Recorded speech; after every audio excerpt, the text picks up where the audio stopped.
Ma'am, if you don't have the insurance card, we need a payment up front. My son was wheezing so hard his little chest looked like it might crack open. Oliver clung to my neck with one burning hand while the other gripped the collar of my sweater. Ethan was at the ER doors shouting for a nurse, and I was digging into his truck left compartment with shaking fingers, looking for anything with our policy number on it. Instead, I found a bank envelope. I only looked because our whole life had become a search for money. I wear 'em off. The rent. Oliver's inhaler. The gas bill. My part-time paycheck stretching like cheap fabric. Ethan had told me 3 days earlier we had $92 left until Friday. I remember that number because I cried over it in the grocery store and put back a box of cereal Oliver liked. So when I pulled out a statement showing a balance of $412,000, I forgot how to breathe. And the name on the account wasn't Ethan Cole. It was Evelyn Hartwell, my mother's name. My mother had been dead for 17 years. I stood there in the parking lot lights, Oliver coughing behind the glass doors, and felt the world tilt under me. Before I could read another line, Ethan came running, saw the envelope in my hand, and went white. Not surprised, not confused, guilty. He snatched it so fast the paper cut my thumb. "What is that?" I whispered. He looked straight at me and said, "This is not the time." But that wasn't the worst part. He shoved the envelope into his jacket like I hadn't just seen the number, like I hadn't just seen my dead mother's name, sitting over a pile of money while my son fought for air and the hospital asked me for a card we supposedly couldn't afford.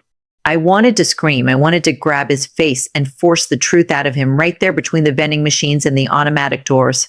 But Oliver was crying and a nurse came rushing toward us with a breathing mask. And in that moment, I had to choose between the mystery that had just cracked open my marriage and a little boy who still called for me in his sleep. So I chose my son. I ran inside, held Oliver while they gave him oxygen, and told myself I would deal with Ethan later. But when I looked up from my child's frightened eyes, Ethan was across the room, pacing with one hand over his mouth, not like a worried father, like a man whose secret had finally found him. That was the moment everything in my life split into before and after. Before the envelope, Ethan was the husband I kept making excuses for. The man who said money was tight, work was unstable, and I just had to trust him a little longer. After the envelope, every unpaid bill, every late night phone call, every time he turned his screen away from me, every time he told me I was too emotional to deal with finances, every single one of those moments came back with teeth. I wasn't a suspicious wife before that night. Tired, yes. Lonely, absolutely. But suspicious? No. I had spent 10 years trying to be the kind of woman who made a marriage work even when it hurt. I took extra shifts at the florist. I sold my grandmother's bracelet when Ethan said the truck needed repairs. I stopped asking questions when he sighed like I was one more burden on top of all the others. Because that's what love looks like when you've been trained to shrink inside it. You call sacrifice loyalty, you call silence peace. You call your own instincts drama, and I had practiced ignoring pain. My mother died when I was 16. My Aunt Linda took me in, kept a roof over my head, and reminded me every other day what it cost her. I learned early not to ask for too much, not to make trouble, not to expect rescue. When Ethan came into my life at 24 with his warm voice, easy smile, and those patient hands that seemed to know how to hold all the broken pieces of me, I thought I was one of the lucky women. I didn't know I was being studied. I didn't know what was coming next. Oliver was kept overnight for observation. By 2 a.m, his breathing had settled and he was finally asleep, curled under a stiff hospital blanket with one fist tucked under his chin. Ethan sat by the window staring out at the parking lot. I stood at the foot of the bed and watched him the way you watch a stranger you're suddenly afraid to turn your back on. "Who is Evelyn Hartwell?" I asked softly. He didn't look at me. "Nora, please. That's my mother's name." "I know. Then why is she on a bank account with $400,000 in it?" His jaw tightened. "It's not what it looks like." "Then tell me what it is." He rubbed his face. "It's old probate stuff. Your aunt knows about it."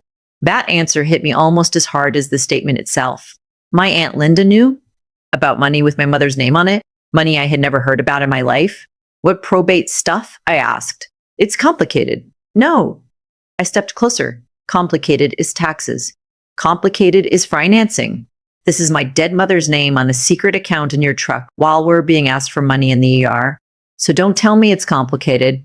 Tell me the truth. You finally looked at me then, and I saw something I had never let myself name before. Not shame, not fear. Control. He lowered his voice. "You need to calm down." This isn't the place. There it was. The sentence that had ended every hard conversation in our marriage. Calm down. Later. Not now. You're overreacting. You don't understand. I had heard those words so often they almost sounded like logic. But standing there beside my sleeping child, I felt something old and buried in me lift its head. If you don't tell me, I said, I will find out myself. For the first time in years, Ethan looked uncertain. The next morning, he acted like the conversation had never happened. He bought Oliver a stuffed dinosaur from the gift shop, joked with the nurse, kissed my forehead, and said he'd take care of the discharge paperwork. If someone had walked in then, they would have seen a tired husband doing his best, not a man who had turned pale at the sight of my mother's name. On the drive home, I watched his hands on the steering wheel. Steady. Normal. Too normal. Oliver was dozing in the back seat, still weak from the attack. I waited until we stopped at a red light. I want to see the statement again. Ethan kept his eyes ahead. I shredded it. My stomach dropped. You what? It didn't matter. It mattered to me. It was old paperwork, Nora. Then why shred it? He exhaled like I was exhausting him. Because I knew you'd obsess over it and blow this into something ugly. Something ugly. As if ugly had started with my questions. As if ugly wasn't the secret fortune hidden behind a dead woman's name. And then everything changed again. When we got home, there was a shut-off notice taped to our front door. Final warning. Electric service would be disconnected within 48 hours. I stared at the paper until the words blurred. I had given Ethan $600 from my last paycheck 3 days earlier for utilities and Oliver's medication refill. $600 I earned wiring funeral flowers while my feet ached and my hands cracked from cold water. I turned slowly toward him. Where did my paycheck go? He snatched the notice down before Oliver could see it. I'll handle it. That's not an answer. He stepped closer, lowering his voice, because our son was just inside the hallway. Can you not do this right now? When exactly am I allowed to do it, Ethan? Because apparently, when our son can't breathe is not the time. When my dead mother's name shows up on a secret account is not the time. Now our lights are about to get shut off, and somehow this still isn't the time. Oliver appeared in the doorway holding his dinosaur. Money? I swallowed the rest. That's how secrets survive in families. Not because no one sees them, because there is always a child in the next room, a bill on the table, a dinner to cook, a reason to wait one more hour. But I was done waiting. That afternoon, while Ethan showered, I took his jacket from the chair and searched every pocket. No statement, no bank envelope. But tucked into the inside lining was a small receipt from a branch across town. Just a deposit slip stub with the last 4 digits of an account number and a date from 2 weeks earlier. I took a photo of it and slid it back before he came downstairs. Then I called my Aunt Linda. She answered on the second ring with that syrupy voice she used when she wanted to sound kind without ever being warm. Nora, is Oliver okay? Ethan texted me. He's okay, I said. I need to ask you something. Did my mother ever have a bank account you know about? A pause. Too long. What kind of question is that? She asked. The kind with an answer. I handled funeral costs, not bank accounts. Ethan said you knew about some probate issue. Another pause. Then a small laugh. Probate, honey, after all these years? If there had been money, don't you think you'd know? That should have calmed me. Instead, it made my skin prickle, because Linda had always answered quickly when she was telling the truth. It was one of the strange facts he learned about the people who raise you badly. You become fluent in the spaces between their words. What aren't you telling me? I asked. Her tone cooled. What I'm not telling you is that you sound worked up. Maybe you should rest before you start making accusations. Worked up. The same language. The same pressure pressing me back into doubt. By the time I hung up, my hands were trembling. But that wasn't the end of it. That night, Ethan fell asleep on the couch with his phone on his chest. He never did that. He guarded that thing like it contained state secrets. I stood over him for a full minute listening to the house hum in the dark, my heart beating so hard I could feel it in my throat. Then I took the phone. His passcode used to be Oliver's birthday. It wasn't anymore. I tried our anniversary. Wrong. I tried his mother's birthday. Wrong. I was about to put it back when the screen lit with a notification. Transfer complete. Art Hurl E-Estate Holding. The message vanished before I could read more, but I had seen enough. Estate. Holding. Not probate confusion. Not a clerical error. Something active. Something current. I placed the phone back on his chest and lay awake until sunrise, staring at the ceiling and replaying every money conversation from the last 5 years. The time Ethan said we had to stop trying for another baby because fertility treatment was too expensive. The time he told me we couldn't fix the roof yet. The time he asked me to sign a stack of papers after my miscarriage because he said they were for hospital billing and insurance appeals. That memory stopped me cold. I had signed without reading. I was on pain medication. I was bleeding. I could barely sit upright, and Ethan kept saying, "Just here, babe, and here. We have to get this handled." What had I signed? The next morning, I called in sick for the first time in 8 months and drove to the bank branch on the receipt. I told Ethan I was picking up Oliver's prescription. My whole body felt wired. Like one wrong word might blow my life apart. At the customer service desk sat a young woman with dark curls and bright red glasses. She smiled automatically, then did a double take. "Nora Bell." It took me a second. "Camila." She laughed in surprise. "High school Camila. Debate team. You used to destroy people without raising your voice." For a second, I almost cried. Not because we had ever been close, but because someone in that room remembered a version of me I had lost. I leaned in. "Camila, I need help." I showed her the photo of the deposit receipt. I didn't tell her everything, just enough. My husband. A hidden account. My mother's name. She grew serious fast. "I can't give you private account information," she said quietly. "You know that. I know. I'm not asking you to break rules. I just need to know what this is." She typed the last 4 digits into her system, then looked up at me in a way that told me she had already seen too much. "I shouldn't even say this," she murmured, "but that isn't a standard personal account. It's managed through trust services." My knees nearly gave out. "A trust?" She nodded once. "If it involves an estate, you may be able to request records as a beneficiary. Probate court would have filings.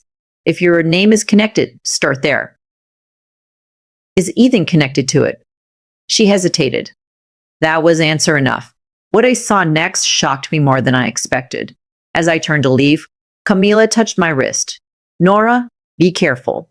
If someone hid this from you for years, they won't like being exposed."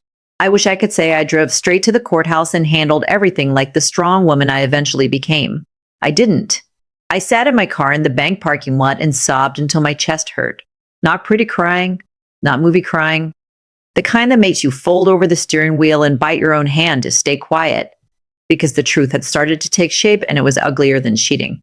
Cheating would have been simpler. Another woman, another bed, another life. This was my mother. This was years. This was theft buried inside grief.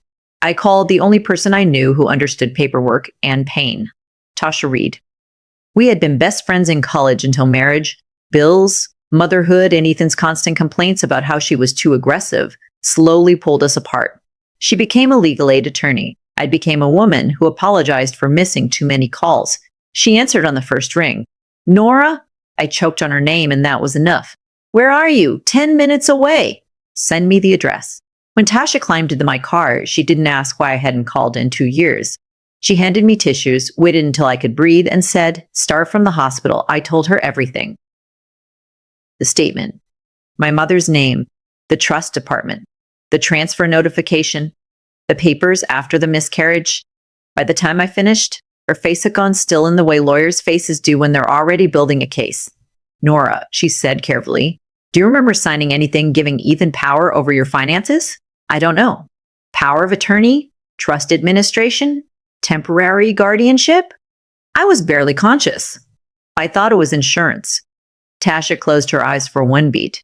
"Then we start with records. Today." And then everything accelerated. At the probate clerk's office, Tasha did most of the talking while I sat beside her trying not to shake. We requested every filing connected to Evelyn Harwell's estate. The clerk disappeared into the back and returned with a slim folder that should not have been slim if my mother had left nothing. Inside were copies of old documents, court acknowledgments, and one amendment filed 3 years earlier. I saw Ethan's name first, then mine. Then the signature that was supposed to be mine. It looked like my handwriting if you saw it from across a room. Up close, it was wrong. Too careful. Too slow. Like someone had studied me and traced the idea of me instead of my actual hand. I felt cold all over. Tasha took the page from me. "This is not your signature?" "No." The amendment named Ethan Cole as acting co-trustee for Hartwell Estate Holdings due to beneficiary incapacity following medical trauma. I stared at the words until they stopped making sense.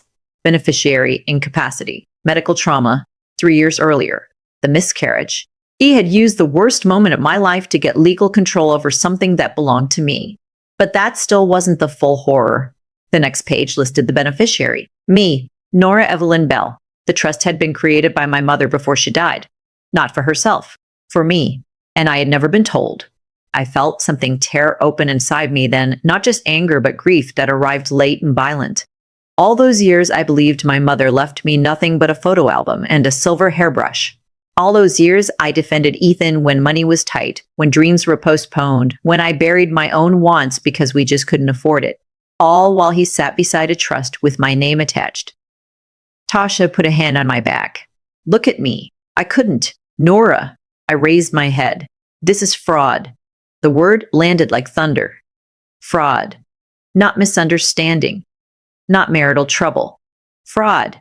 She kept going, voice low and steady. If he accessed trust assets without informed consent, forged your signature, or misrepresented your capacity, this can become civil and criminal very fast. We need copies of everything. Now. So we got everything we could. Filing dates.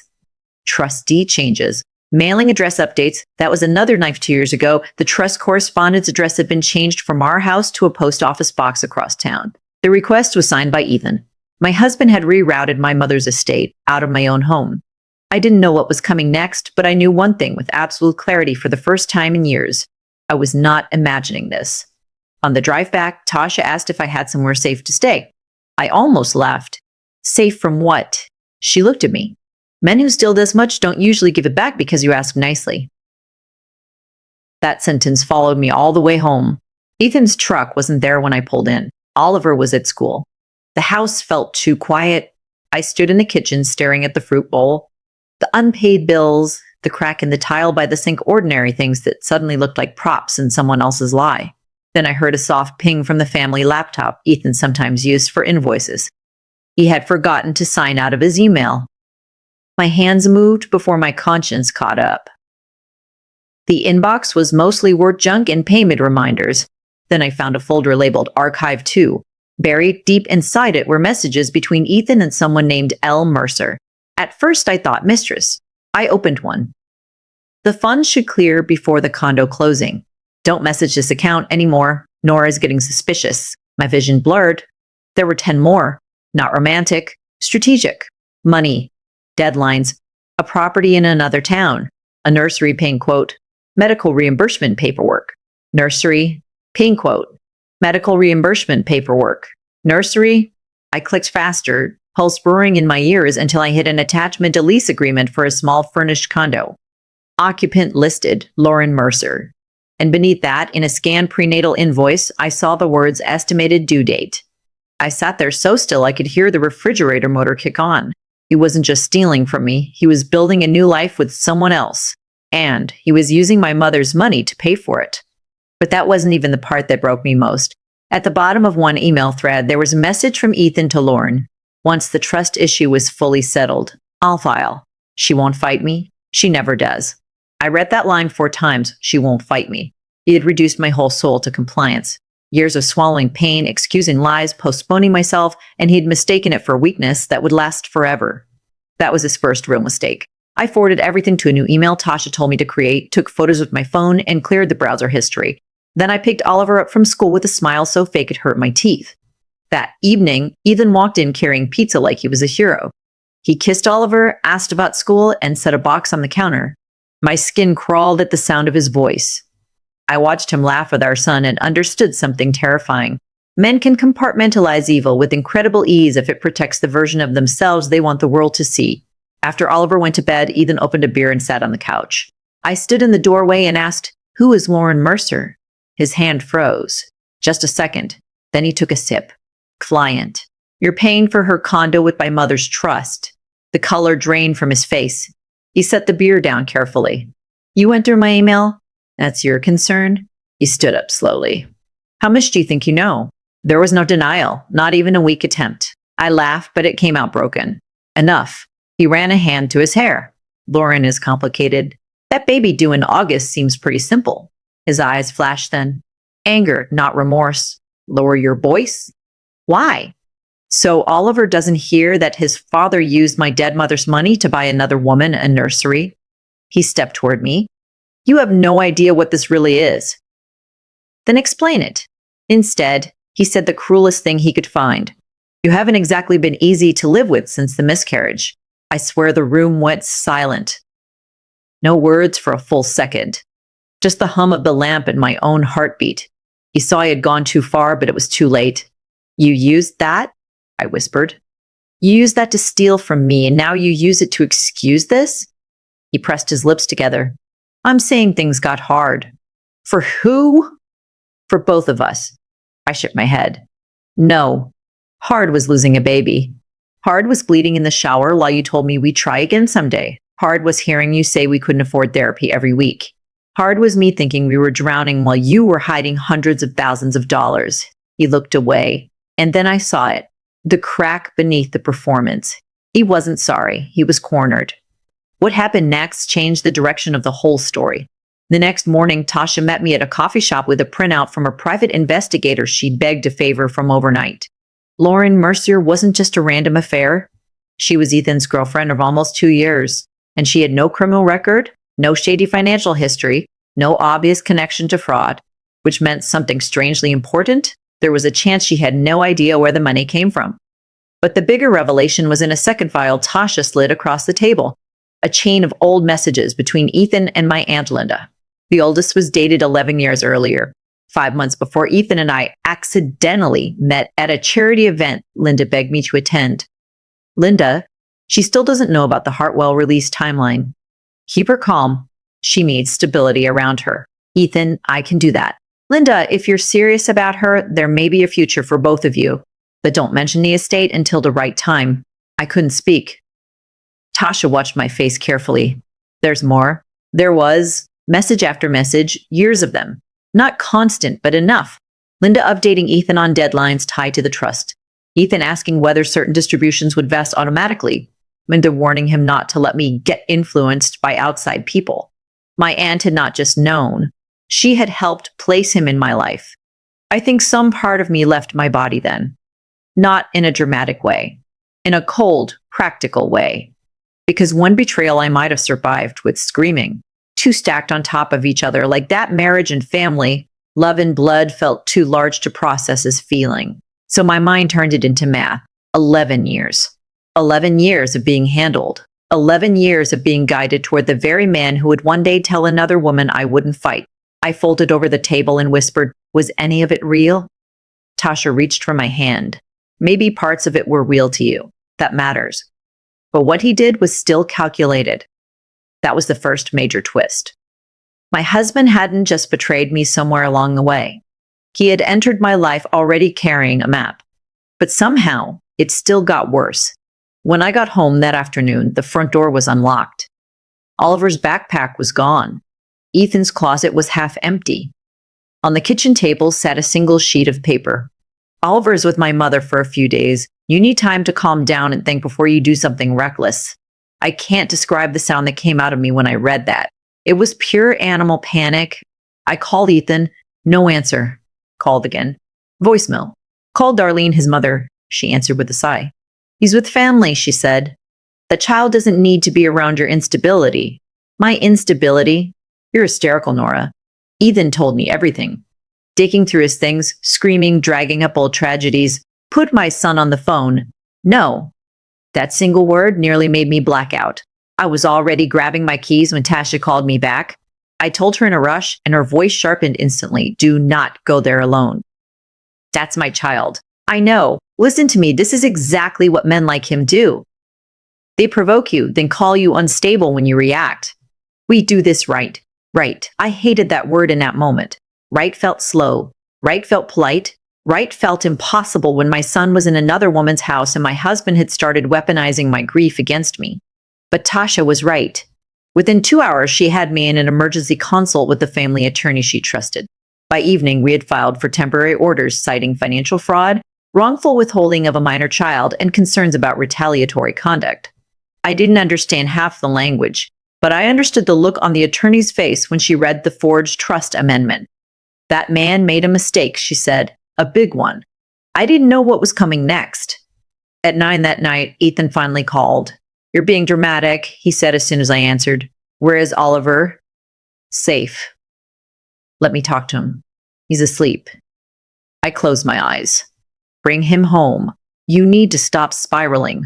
I filed paperwork, silence. Then, you what? I know about the trust. I know about Linda. I know about Lauren. I know about the forged signature. So bring my son home, Ethan.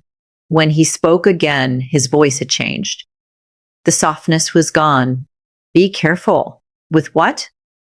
With the stories you tell. Courts don't like mothers who are unstable. A chill went through me. You forged documents saying I was incapacitated. You signed what you signed.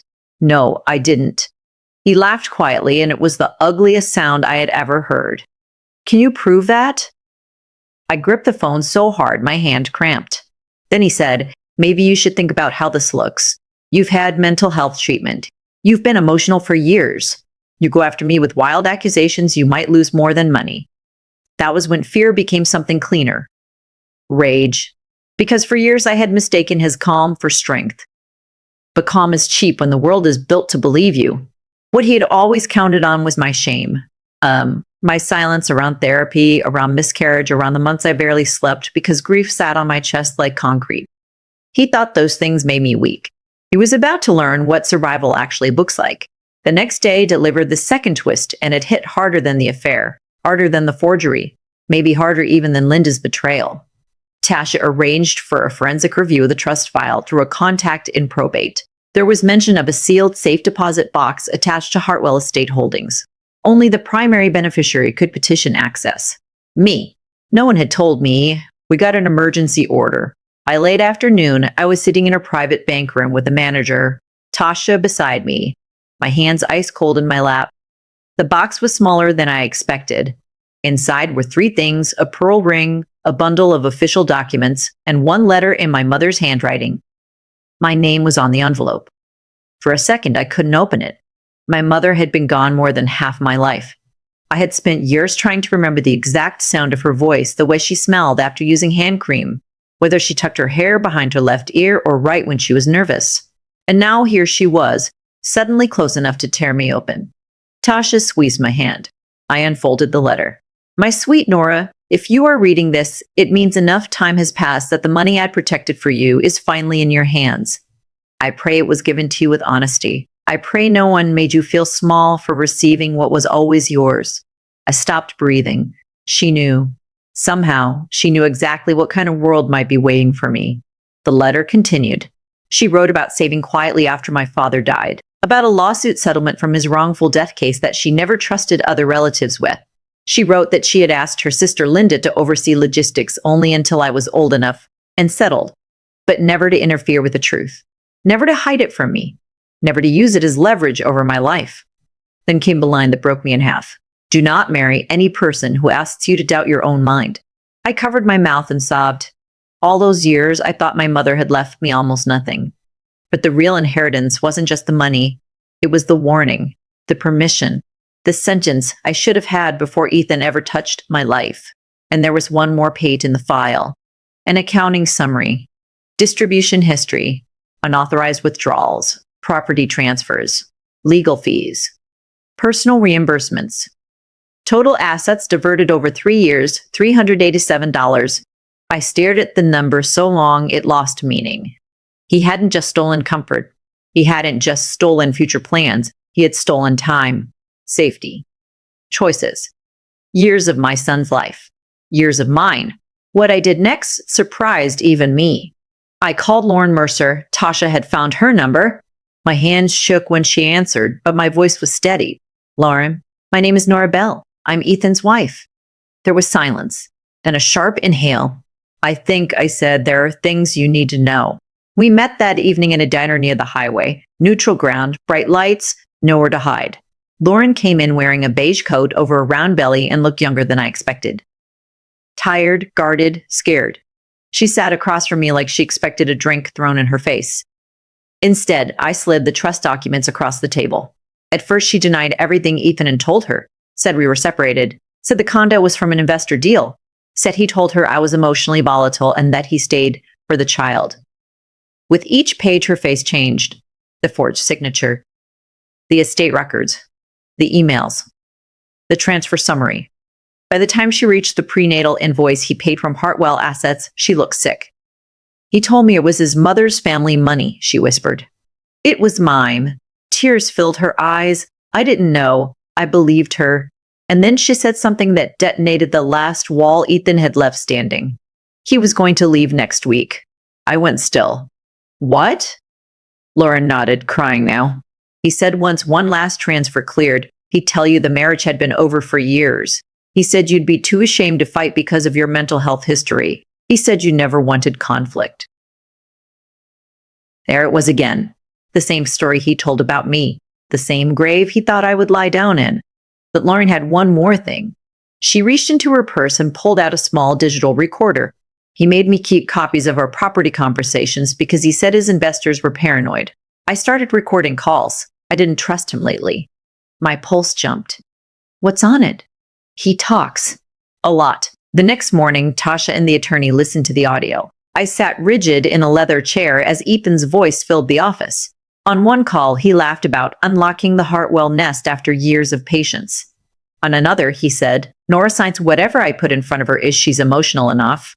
On a third, he complained that Linda wanted a bigger cut for setting the whole thing up. We had him.